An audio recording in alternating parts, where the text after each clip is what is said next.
চাওয়া হয়েছে, অনেকেই প্রশ্ন আপনারা করেছেন। এর ভিতরে এক ভাই প্রশ্ন করেছেন, সম্প্রতি আমার স্ত্রীর বোন এবং দুলাভাই আহলে কোরআন আকীদা গ্রহণ করেছে, এই অবস্থায় তাদের সাথে আমাদের আত্মীয়তার সম্পর্ক কেমন হওয়া উচিত?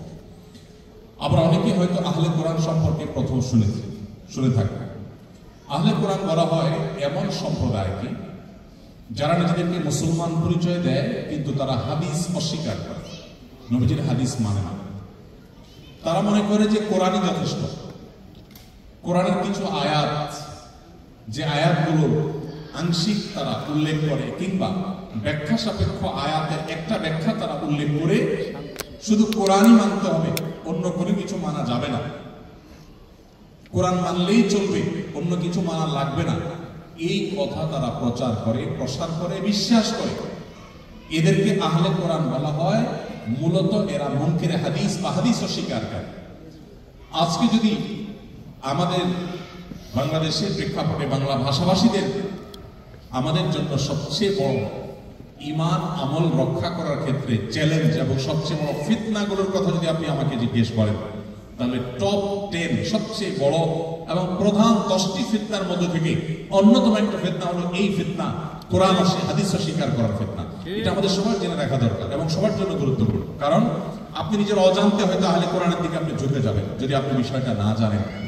আমাদের অনেক ভাই বোনকে দেখেছি 5 ওয়াক্ত নামাজ পড়েন অথচ তিনি হাদিস অস্বীকারী হয়ে গেছেন। গত কদিন আগে আমি অস্ট্রেলিয়া যাওয়ার জন্য ঢাকা এয়ারপোর্টে লাউঞ্জে অপেক্ষারত ছিলাম। এক ডাক্তার এসে, চিকিৎসক এসে আমাকে বললেন, চোখের পানি তার ছলছল করছে।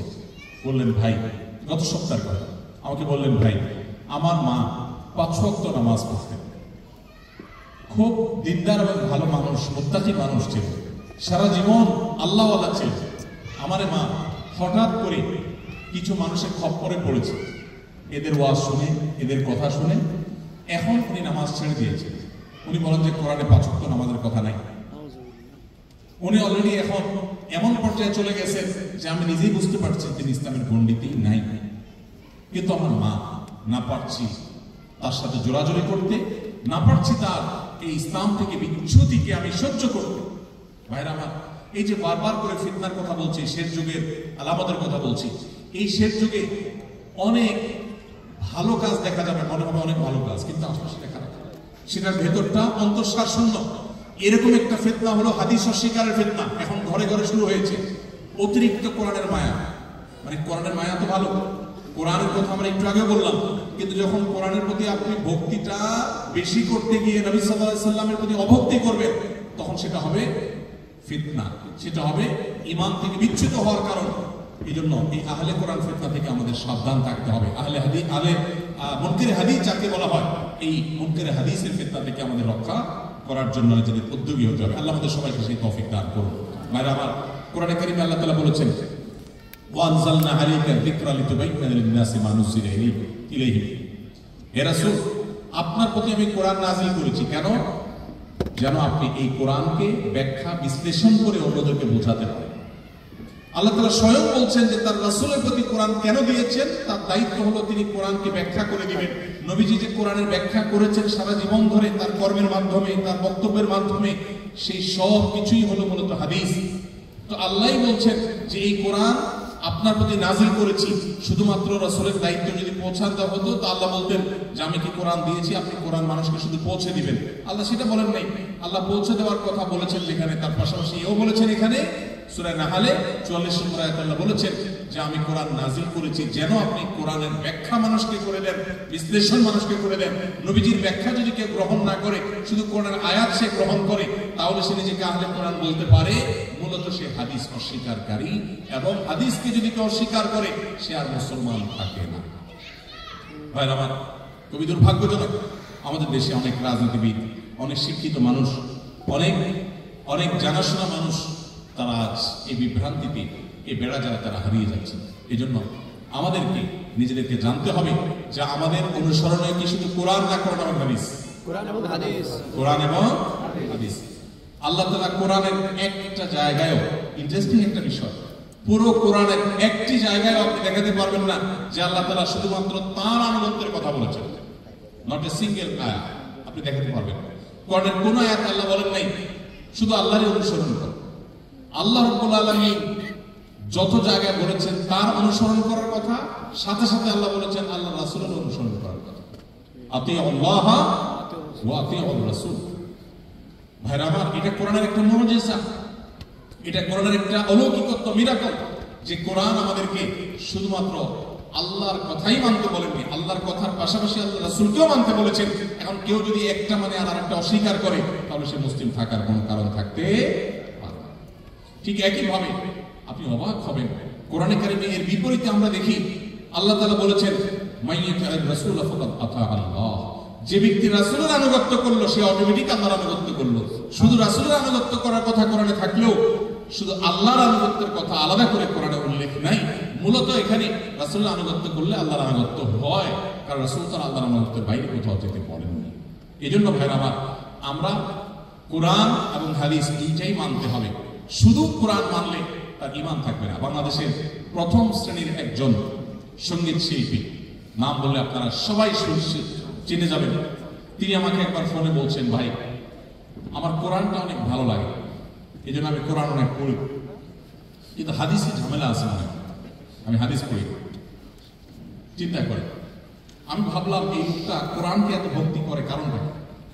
পরে আমি ভাবলাম, আমার ভেতর থেকে উত্তর পেলাম যে কোরআনে আল্লাহ তাআলা যেসব হারাম বলেছেন, মৃত বস্তু খাওয়া হারাম, রক্ত খাওয়া হারাম, শুকর খাওয়া হারাম, আল্লাহ এগুলো বলেছেন, কিন্তু কোরআনে আল্লাহ তাআলা গান হারাম এটা এভাবে বলেন নাই। কোরআনে আল্লাহ তাআলা সূরা লুকমানের 6 নম্বর আয়াতে সম্ভবত আল্লাহ রাব্বুল আলামিন লাহওয়াল হাদিস ক্রয় করতে নিষেধাজ্ঞা আরোপ করেছেন, বা ক্রয় করার ব্যাপারে আল্লাহ তাআলা উৎসাহিত করেছেন। এই লাহওয়াল হাদিসের ব্যাখ্যায় গোটা পৃথিবীতে কোরআন সবচেয়ে বেশি বুঝেছেন যে মানুষগুলো, তাদের মধ্যে আব্দুল্লাহ ইবনে আব্বাস রাদিয়াল্লাহু তাআলা সহ অন্যান্য সাহাবা একরাম মুফাসসিরদের প্রায় সবার ব্যাখ্যা যেখানে হারাম গান বাদ্যযন্ত্রকে বোঝানো হয়েছে। তো কোরআনে সরাসরি এটা কথা বলা নাই, কিন্তু ব্যাখ্যা হাদিসের ব্যাখ্যা নিলে তখন এই গান হারাম হওয়াটা সাব্যস্ত হয়, হারাম গান এটাকে পরিহার করার বিষয়টা সাব্যস্ত হয়।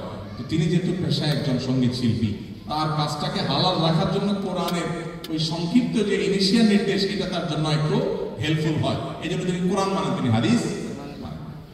ভাইরা আমার, এই ফিতনা এখন ঘরে ঘরে।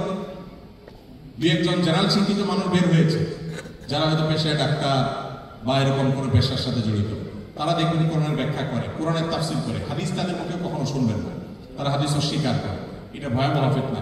ওই যে নবীজি বলেছেন কিয়ামতের আগে বহু ফিতনা আসবে, ধোঁয়াশা আসবে, বিভ্রান্তি হবে, দেখে মনে হয় ভালো, আসলে সেটা খারাপ। মাকার ফলের মতো দেখতে অনেক চমৎকার সুন্দর, কিন্তু স্বাদ নেই। ঠিক এমনি ভাবে ইসলামের নামে বিভ্রান্তি, ইসলামের নামে গোমরাহি, ইসলামের নামে ভুল পথ, এটার দিকে বহু মানুষ আহ্বান করবে এবং অনেকে সেদিকে যাবে। এই জন্য খবরদার আমাদেরকে সচেতন হতে হবে। আমরা মুসলমান, আমরা কি শুধু আল্লাহকে মানি না আল্লাহ এবং রাসূলকে মানি? আমাদের ঈমানের যে কালিমা, সেই কালিমাতে শুধুমাত্র লা ইলাহা ইল্লাল্লাহ আছে না মুহাম্মদুর রাসূলুল্লাহ আছে? তো লা ইলাহা ইল্লাল্লাহ আপনি মানলেন, মুহাম্মদুর রাসূলুল্লাহ মানলেন না, ঈমান থাকবে না। ঠিক একই ভাবে কোরআন মানছেন, হাদিস মানেন না, ঈমান থাকবে না। পরিষ্কার। প্রিয় ভাইরা আমার, হাদিস শাস্ত্রকে, নবী সাল্লাল্লাহু আলাইহি সাল্লামের কথাগুলোকে হেফাজত করার জন্য 100 মতো শাস্ত্র মুসলিম মনীষীরা তৈরি করেছেন, শাস্ত্র তৈরি করেছেন। এক এক শাস্ত্রে শত শত হাজার হাজার ভলিউমের বই পুস্তক লেখা হয়েছে। যারাই বলেছেন রাসূলের হাদিস, তাদের জীবনীকে সংরক্ষণ করা হয়েছে, সত্য অসত্য সেটা যাচাই করা হয়েছে। মুহাদ্দিস হাদিস বিশাল করে এটা যুগ যুগ ধরে করেছেন, আমরা অনেকে জানি না। ইসলামী ইতিহাস যদি আপনি পড়েন তাহলে আপনার কোরআন সম্পর্কে, হাদিস সম্পর্কে ধারণা হয়। ভাইরা আমার, যারা হাদিস অস্বীকার করেন তাদের কাছে আমাদের প্রশ্ন, আপনারা কোরআন কোথা থেকে পেয়েছেন? রাসূল আকরাম সাল্লাল্লাহু আলাইহি ওয়াসাল্লাম দুনিয়া থেকে চলে গেছেন প্রায় 1400 বছর হয়ে গেল। এই 1450 বছর পর কোরআন আপনি কোথা থেকে পেয়েছেন? কোরআন যাদের মাধ্যমে পেয়েছেন, হাদিসও তাদের মাধ্যমে এসেছে। যেই চেইন দিয়ে কোরআন এসেছে সেই একই চেইন ধরে হাদিসও এসেছে। তো কোরআনের চেইনটাকে আপনি যদি স্বীকার করেন আর হাদিসটাকে অস্বীকার করেন তাহলে এটা হবে স্ববিরোধী কাজ।